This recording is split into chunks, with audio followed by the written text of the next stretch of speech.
ኢትዮጵያ ባሳለፍናቸው ቀናት አደገኝነታቸው እየጨመሩ የመጡና በዓለም ላይ ትኩረት ተሰጥቷቸው በየዓመቱ ታስበው የሚውሉ በሽታዎችን አስባ ውላለች።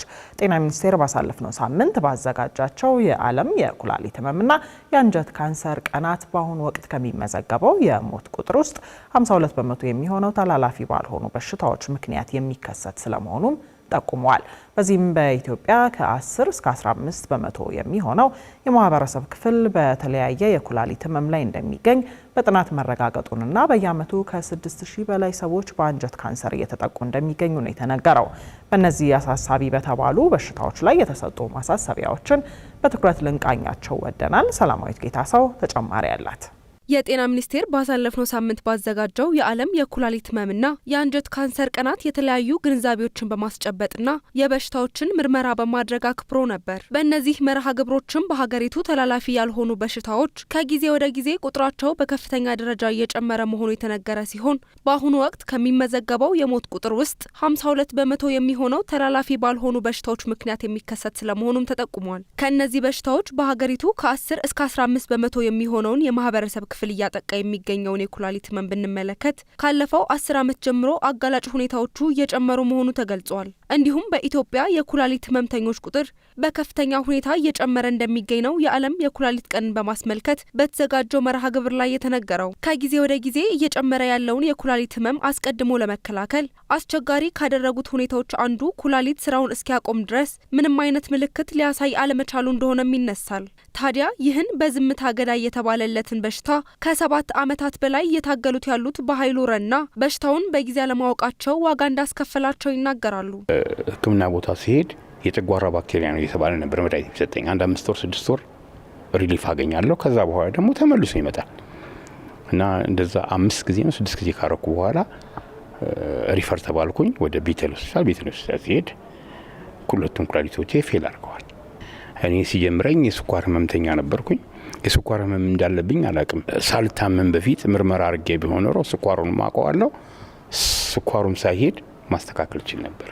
በመድረኩም የጤና ሚኒስቴር በማይተላለፉ በሽታዎች ላይ ባካሄደው ጥናት መሰረት የኩላሊት ህመም ከቅርብ ዓመታት ወዲህ አጋላጭ ሁኔታዎቹ መጨመራቸውን ማረጋገጥ መቻሉን ጠቅሷል።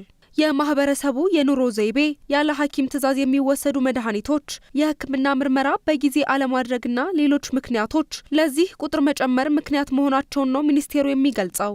ያሉት እነዚህ ተላላፊ ያልሆኑ በሽታዎችን አጋላጭ የሆኑ መንስኤዎች ያሉበትን ደረጃ ጥናት አካሂደናል። እነዚህ ጥናቶችም በቅርብ ይፋ አድርገናል። በደንብ እንደሚያሳዩት ከባለፈው 10 ዓመት ጀምሮ የበሽታው አጋላጭ መንስኤዎችን መጨመሮቻቸውን እንዲሁም ደግሞ ማህበረሰቡ ላይም ሰፊ ስራ መሰራት እንዳለበት በደንብ ያሳያል። በተለይም ከኩላሊት ህመም ጋር ተያይዞ የጨው አጠቃቀም ከፍተኛ መሆኑን ጥናቱ ያሳያል። በቂ የሆነ ደግሞ የአካል ብቃት እንቅስቃሴ አለማድረግ፣ በጊዜ ህክምናን አለመፈለግ፣ እነዚህ እንደ ምክንያት በጥናቱም ላይ የተገኙ ፋይንዲንጎች ናቸው። በአዲስ አበባ ጤና ቢሮ የጤና ማጎልበትና በሽታ መከላከል ዳይሬክተር ጌቱ ቢሳ በበኩላቸው በኢትዮጵያ ከ10 እስከ 15 በመቶ የሚሆነው ማህበረሰብ በተለያየ የኩላሊት ህመም ላይ እንደሚገኝ በጥናት ተረጋግጧል ነው ያሉት። ጥናቶች እንደሚያመላክቱት በሀገራችን ኢትዮጵያ ከጠቅላላው ህዝብ ውስጥ ከ10 እስከ 15% የሚሆነው በተለያዩ የኩላሊት ህመም ደረጃ ላይ ይገኛል።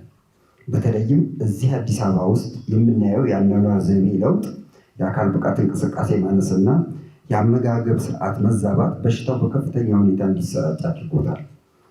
በከተማችን ባሉ እንደ ቅዱስ ጳውሎስ፣ ዳግማዊ ምኒልክ፣ ዘውዲቱ፣ የካቲት 12 የመንግስት ሆስፒታሎች የምናየው የዲያሊሲስ ወይም የደም ማጣሪያ ፈላጊዎች ቁጥር መጨመር ችግሩ ምን ያህል ስር እየሰደደ መሆኑን ማሳያ ናቸው።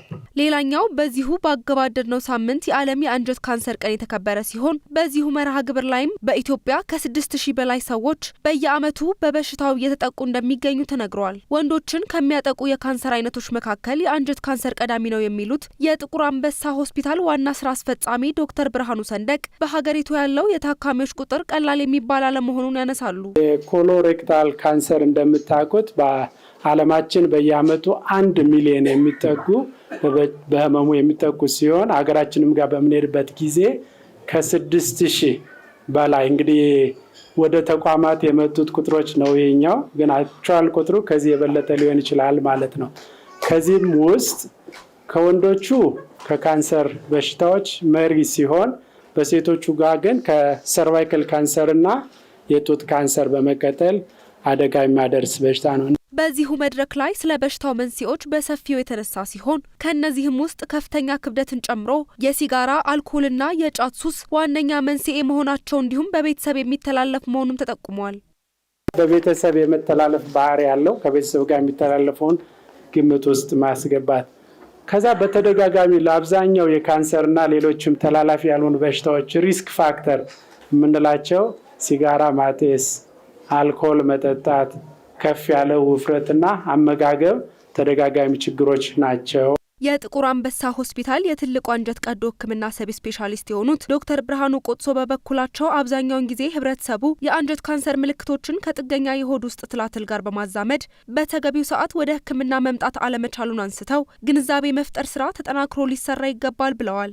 ብዙ ጊዜ በተቅማጥ የሚጠቁ ሰዎች አንድና ሁለትም ከታዩ በኋላ ሁሌም የሆድ ጥገኛ ትል ነው ተብሎ ስለሚታሰብ በዚያው እየቆየ ስለሚሄድ በመጨረሻ ወደኛ ሲመጡ በሽታው ለማከም በሚያዳግት ደረጃ ሆኖ የሚመጡት። ስለዚህ የዚህ ተጨባጭ ዕውቀትን ማግኘት ያለብን እንደ ሐኪም እኛም ጭምር ነን። ሐኪሞችም ኃላፊነት አለብን። ደግሞ ህብረተሰቡ ይህንን አውቆ ግንዛቤ አግኝቶ በጊዜ ራሱን ለሕክምና አሳልፎ እንዲሰጥ ወደ ሕክምና ተቋማት እንዲሄድ ይረዳል ማለት ነው። በኢትዮጵያ ተላላፊ ያልሆኑ በሽታዎች ቁጥር በከፍተኛ ደረጃ እየጨመረ መሆኑን በተደጋጋሚ የሚገልጸው ጤና ሚኒስቴር ለዚህም ጤናማ የኑሮ ዘይቤን መከተልና በጊዜ ምርመራዎችን ማድረግ እንደ መፍትሄ የሚያቀርበው እርምጃ ነው።